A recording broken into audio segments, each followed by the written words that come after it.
অনেকে হজ করেন না আরেকটা অজুহাতে, সেটা হলো যে হজ করলে আর কোনো খারাপ কাজ করা যাবে না, এত অল্প বয়সে হজ করে ফেললে তখন তো আমি ফেসাদে পড়ে যাব, মুশকিলে পড়ে যাব, যে আর কোনো আকাম কুকাম করা যাবে না, অতএব আরও কিছুদিন আকাম কুকাম করে নিই তারপরে হজ করব।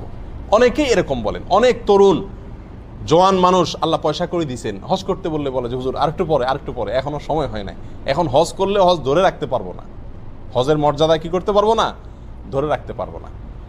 আমি বলি, কে বলছে আপনাকে যে হজ করলে কুকাম করা যাবে না? হজ করলে খারাপ কাজ করা যাবে না, এটা কোথায় পাইছেন আপনি? কোথাও নাই।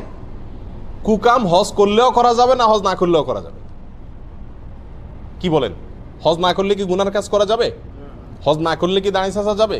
হজ না করলে কি সুদ ঘুষের কারবার 2 নম্বরই কাজ করা যাবে? যাবে না। হজ না করলেও করা যাবে না, হজ করলেও করা যাবে না। হজ না করে কুকাম করার চাইতে আপনি হজ করেন, আল্লাহ তাআলা আপনাকে কুকাম থেকে কি করেন, সরায় হয়তো নিয়ে আসবেন, আশাটা আপনার জন্য হয়তো সহজ হয়ে যাবে। বিধায় হজকে বিলম্ব করা এই সমস্ত অজুহাতে কোনো অবস্থাতেই উচিত নয়, বরং হজ করা উচিত। হজের সম্মান ধরে রাখতে পারবো না যদি হজ করি, এই জন্য যখন সম্মান ধরে রাখতে পারবো তখন হজ করব। সম্মান কখন ধরে রাখতে পারবো? বুড়া বয়স।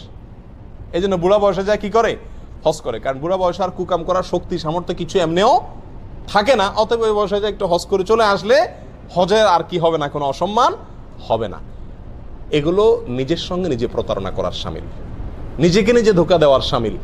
আমাদের দেশের এবং ভারতের আমাদের ওই অঞ্চলের হাজিদেরকে দেখা যায়, বেশিরভাগ হাজিরা আসেন বুড়ো বয়স, যে বয়সে এসে হজ ভালো করে করতেও পারেন না, হজ কি সেটা ভালো করে বুঝেনও না, শারীরিক সক্ষমতাও থাকে না, হজে কষ্ট আছে, সেই কষ্ট করার মতো অবস্থা থাকে না, ওই বয়সে আসেন কি করতে, হজ করতে। অথচ পৃথিবীর অন্যান্য দেশের বেশিরভাগ মুসলমান দেশগুলোতে থেকে মানুষ দেখা যায় যে হজে আসে, তারা মোটামুটি হজ করার শক্তি এবং সামর্থ্য যখন আছে তখন। বিধায় হজ যদি জোয়ান বয়সে করার সামর্থ্য কারোর হয়, তাহলে এই লোক হলো সৌভাগ্যবান।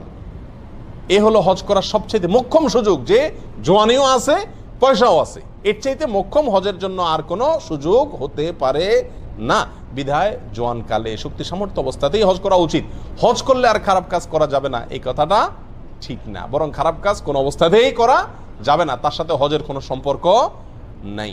অতএব বিলম্ব না করে, নবী আলাইহিস সালাম বলেছেন, তোমাদের কেউ যদি হজ করার এরাদা করে, সেই জন্য হজকে বিলম্ব না করে, দেরি না করে। কারণ সে জানে না যে তার জন্য কি অপেক্ষা করছে, কোনো মুসিবত, কোনো বিপদ, দুর্ঘটনা, পঙ্গু হয়ে যাওয়া, অ্যাক্সিডেন্ট করা, অভাব চলে আসা, কোন পরিস্থিতি তার জন্য অপেক্ষা করছে সে জানে না। অতএব কোন অবস্থাতেই যেন কেউ হজকে কি না করে, বিলম্ব না করে।